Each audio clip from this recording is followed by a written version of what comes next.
Booked your first cruise? Not booked yet, but you're cruise curious? Or are you one of those lunatics that doesn't even want to try? A trip on a ship is different to Butlins or Dubai or Las Vegas, but even going in blind, you probably won't die. Here are 10 tips to make your first time go smoothly.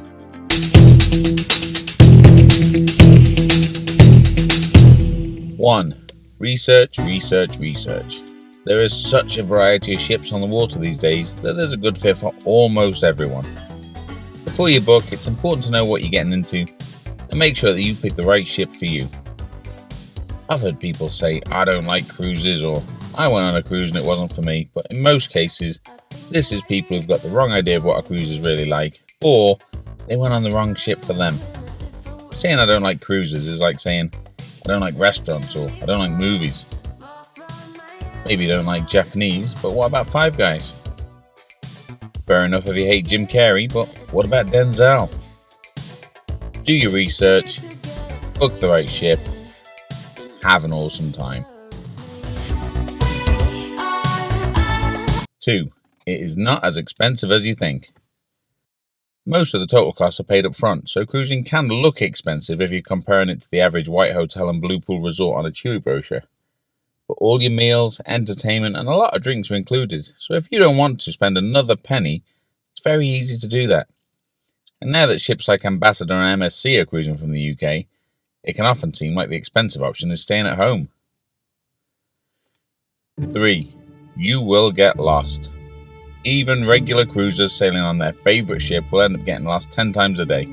Don't worry about it. You're never far away from a map telling you where you are, and you're on holiday anyway, so why are you in a rush? 4. Formal night. This is one of the things that you need to cover when you're doing your research. If you don't like dressing for dinner, then Cunard is not for you. If you love tiaras and ball gowns, then steer clear of NCL or Virgin. Most ships have got 1 or 2 formal nights a week, and a lot of people enjoy playing a bit of dress up. If you aren't one of them, then there's the buffet, the pub, room service, some specialty dining. Whatever you do, please don't be one of those people who book a ship with a formal dress code and then carrying it up in the main dining room, daring the staff to refuse entry in your shorts and Aerosmith t-shirt, whilst the other passengers awkwardly shuffle around and pretend that they can't see you. 5. Gratuities. Some cruise lines include them in the fare. Some charge them to your onboard account. When they're paid on board, there is the option to go to customer services and have them removed. Don't. These are not tips that are a bonus to a decent wage. They're the way that the crew involved get paid, including crew that you will never see. Chefs and kitchen staff and laundry staff. If you don't want to pay them, then don't book a trip on a ship that pays the crew this way. If you book knowing that gratuities are paid on board, and then you remove them just because you can, you aren't a savvy traveller, you're cheap and exploitative, and you don't belong on a ship. You belong in the sea, with the other sea monsters. 6. The ship doesn't wait. Cruise lines pay each port by the hour, and it is not cheap. They will not wait for you if you're out and about doing your own thing and you are late back to the gangway. It is funny for us seeing dock runners from the deck. It's not funny if it is you watching your luggage and transport sail away. If you're nervous about navigating a port, then book an excursion through the ship. If it's their fault that you're back late, then they suck up the fees and they'll hang around for you. 7. Main dining room. If you're old-fashioned, like me, then you'll choose fixed dining, meaning the same early or late sitting every night. If this is you, then when you go to the main dining room for the first time, check in with a maitre d' and you'll be shown to your table. From night 2 onwards, just go straight there. You don't need to join the queue every night and deal with the waiter's confused look as he takes you to the same table in the same spot as the night before, and the night before, and the night before that. I won't tell you how I came to realise this. 8. Eating is not a challenge. There is so much food on board, and it's a running joke that people gain a couple of clothing sizes on every trip. Maybe there should be a bit more actual running on board. Eat what you want, not what you can.